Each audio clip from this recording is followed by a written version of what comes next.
Good afternoon. We welcome you to our midday meditations, and today we are in 2 John. And yesterday we made it all the way through verse 7. And today we hope to make it all the way through verse 8. So Tyler, if you read that for us. Look to yourselves that we do not lose those things we worked for, but that we may receive a full reward. All right. Look to yourselves. Watch yourselves. Pay attention. What are they paying attention on? Well, go back to verse 3, that we're walking in the truth like we're commanded by the Father. And then verse 6, this is the commandment that as you've heard from the beginning, you should walk in it. We need to watch and make sure we're still walking the path that we started out on in truth and in the truth, which is Jesus, and in the pattern of love that he taught us. That also, though, has to do with what we believe about Jesus as a person, because that directly affects our relationship with the Father. And he said, no, I'm spending the time on it because when we get to verse 9, Lord willing, tomorrow, this teaching of Christ, people try and separate the person from what he said and did. That if you can believe just the facts about his personhood, well, then we shouldn't quibble over the other stuff. No, there's walking in the truth, there's walking in truth and love, and there's making sure that we believe the right things. All of it is one big package deal. It kind of all needs to work together, though, as you said. It all has to work together. And if we don't watch, if we don't look to ourselves, if we're not paying attention, the simple fact is, you can be off of that path very quickly. Someone says, why should I come to church every time the doors are open? Jesus didn't tell me I had to. Well, that's true. You know why you should come?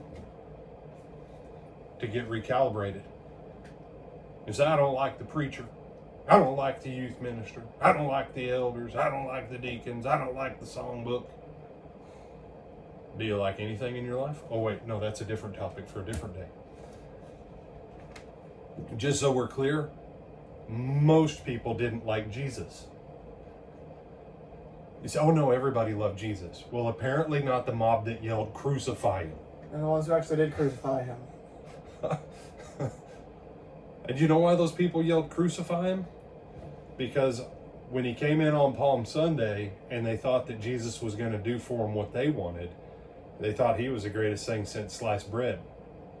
And yes, y'all, they had sliced bread back in Jesus' time.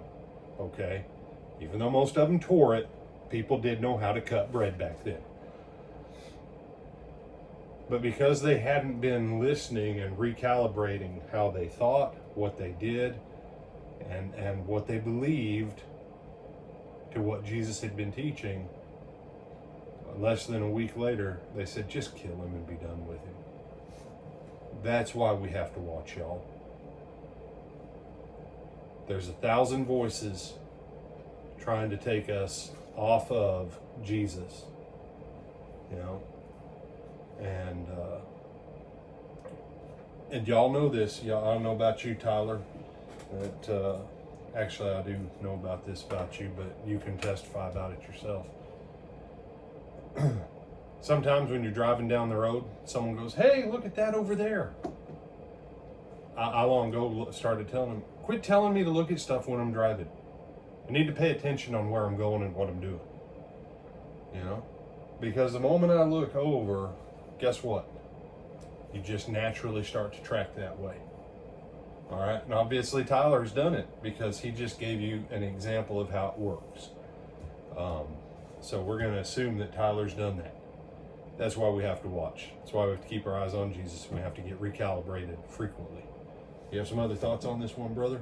That's what I tell my children all the time. They're like, oh, look, and it's like, I can't look at your phone, I can't look out the window. I'm trying to make sure that we all get to where we're going safely and we don't all die. Good job, Tyler. That's what you want to hear from your youth minister, that he's paying attention when he drives places with the youth. So on that note, Lord willing, we will see you tonight for Twilight Talks on Faith.